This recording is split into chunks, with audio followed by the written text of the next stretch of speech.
বর্ষাকালে জানলার ধারে বসে বৃষ্টি দেখতে দেখতে এক কাপ চায়ের সাথে খাবার জন্য পারফেক্ট একটা রেসিপি আজ আমার রান্না করেন।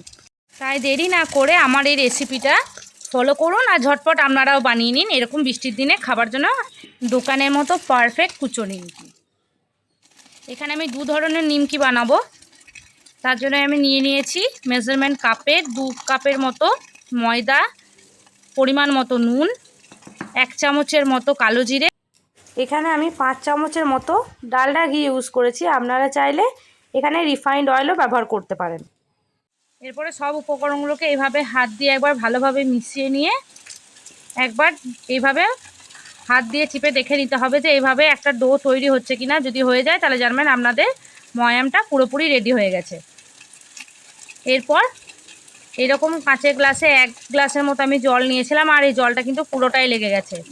এইভাবে একটু একটু করে জল মিশিয়ে এইভাবে ডোটা তৈরি করে নিয়ে কিছুক্ষণের জন্য ঢাকা দিয়ে রেখে দিচ্ছি। 20 মিনিট পর এসে আমি ময়দাটাকে দুটো ভাগে ভাগ করে নিচ্ছি। এই যে দেখুন ময়দাটা কিন্তু এরকম হবে, খুব একটা নরম করা যাবে না। দুটো ভাগে ভাগ করে নেওয়ার পর আমি একটা বড় সাইজের পাতলা রুটি বেলে নিচ্ছি। এখানে আমার তেল কিংবা ময়দা কোনো কিছুই আমি ইউজ করিনি, আপনাদের চাইলে ময়দা বাদে কিন্তু তেলটাই ইউজ করবেন, কারণ ময়দাটা তেলে দেওয়ার পর কিন্তু কালো হয়ে যাবে। এই যে দেখুন পাতলা করে একটু বেলে নিচ্ছি। তারপর আর কিছুই না, ছুরি দিয়ে এভাবে নিমকি শেপ দিয়ে নিলেই হয়ে যাবে। এই নিমকিগুলো কিন্তু বানানো খুবই সোজা আর খুব চটজলদিও এটা হয়ে যায়।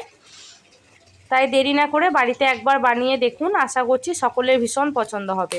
এই যে নিমকিগুলোকে আমি এইভাবে কেটে নিয়েছি, এরপরে তেলে ভেজে নেওয়ার পালা। চলুন তাহলে তেলে ভেজে নিই। এখানে আমি একটা কড়াইয়ে তেল গরম করে রেখেছি, আর তারপরে নিমকিগুলো ওপর থেকে দিয়ে দিচ্ছি। নিমকিগুলো কম আঁচে ভাজা হতে থাকুক। এইদিকে আমি আরেকটা যে লই রেখেছিলাম সেটাও এইভাবে বেলে নিচ্ছি। এইটা কিন্তু পাতলা করে বেলে নিই, একটু মোটা করে রেখেছি। আগেই বলেছি আমি 2 রকমের নিমকি এখানে বানাবো। এই যে এটা একটু লম্বা লম্বা বড় বড় করে কেটে নিয়েছি, আর এর থিকনেসটা কিন্তু আগেরটার থেকে অনেকটাই মোটা হয়েছে। একটু ভালোভাবে দেখে নিলে বুঝতে পারবেন। আর এই নিমকিগুলো ভাজার সময় কিন্তু গ্যাসের ফ্লেম একেবারে লো রাখবেন, না হলে কিন্তু ওপরটা লাল হয়ে গিয়ে ভেতরটা কিন্তু কাঁচা রয়ে যাবে। এই যে দেখুন এইগুলো হয়ে গেছে, এগুলো নামিয়ে নিচ্ছি। আর পরে যেগুলো বেললাম সেগুলো এরপর দিয়ে দিচ্ছি। দেখুন মাত্র 2 কাপ ময়দা দিয়ে আমি অনেকগুলো কিন্তু নিমকি তৈরি করে নিয়েছি। আমি এরকমভাবে প্রায়শই বানিয়ে রাখি, আপনারাও এরকমভাবে বানিয়ে নিন আর চায়ের সাথে খান। দেখুন হয়ে গেছে, এগুলো একটু লাল লাল করে ভেজেছি। এই যে দেখুন 2 রকমের নিমকি ভাজা আমার হয়ে গেছে। একটা ভেঙে দেখায় কতটা পারফেক্ট হয়েছে, দেখেই বুঝতে পারছেন। বাড়িতে একবার হলেও বানিয়ে দেখুন, সকলকে করে খাওয়ান, খুব ভালো লাগবে। ফেসবুক থেকে দেখলে পেজটি ফলো করে নেবেন, আর ইউটিউব থেকে দেখলে সাবস্ক্রাইব করে দেবেন। টাটা।